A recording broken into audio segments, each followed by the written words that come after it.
الله الرحمن الرحیم. تاسو د ټولو عوامو او د بیرون ملک مقیم پاکستانیانو په خدمت کې عرض دی چې الخدمت فاونډیشن په ضلع بونیر کې په یو لوی پیمانه باندې کار کوي، په مختلفو شعبو کې کار کوي او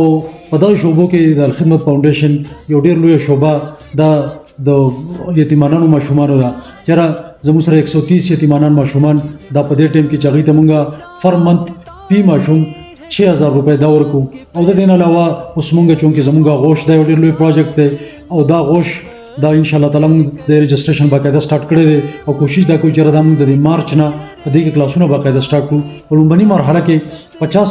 ماشومان چې دا به مونږ د دې ته مونږ اسټلم ورکو، دوی ته مونږ ټول سہولیات ورکو، سکولینګ به مونږ کوو او پی ماشوم به زمونږ کم از کم خرچه چې دا 20000 روپۍ راځي. 50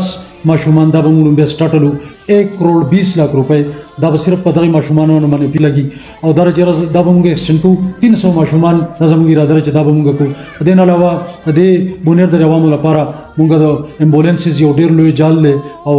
دا سہولیت مونږ خلکو ته ورکو. د مریضانو لپاره د هسپتال په مت کې مونږ یو ډیر بهترین هسپتال د دې بونیر د عوامو لپاره. بل د دې نه علاوه الخدمت فاونډیشن د صفا اوبو لپاره د واټر فلټریشن پلانټ او د هغې نه علاوه د کویان یو ډیر لوی جال بچاو کړی په دې ضلع کې او دغه شانتې په مختلفو شعبو کې کا ویلچیر دی، کا هغه د عامو خلکو سره د امداد خبره ده، کا هغه د په باران کې، په زلزله کې او په نورو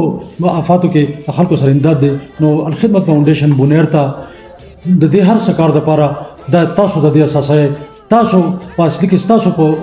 تعاون باندې، ستاسو په ډونیشن باندې د الخدمت فاونډیشن دا ټول کارونه کوي. دې وجې نه زما درخواست دا دی چې الخدمت فاونډیشن دا کومه روژه چې را روانه ده تاسو خپل زکات او عطیات دا ټول الخدمت فاونډیشن ته، الخدمت فاونډیشن چې کوم اکاونټ دی د هغې ته تاسو راولېږئ او په دې مت کې به زموږ په 25 فروری باندې په اغوست ورس کې یو ډیر عظیم الشان ډونر کانفرنس چې هغې ته به زموږ د صوبې د الخدمت فاونډیشن صدر خالد وقاص صاحب، د الخدمت فاونډیشن نائب صدر ډاکټر عبدالمالک صاحب او نور مشران به هغې ته راځي. تاسو درخواست دا دی چې تاسو پای کې شرکت هم وکړئ، تاسو خپل ډونیشن پای کې اعلان هم وکړئ او د هغې نه علاوه تاسو که فرض کا ډونر کانفرنس ته هم نشئ راتلی نو تاسو د اکاونټ ته خپل ډونیشن راولېږئ او د دې یتیمانانو، د دې غریبانانو، د دې بې اسره خلکو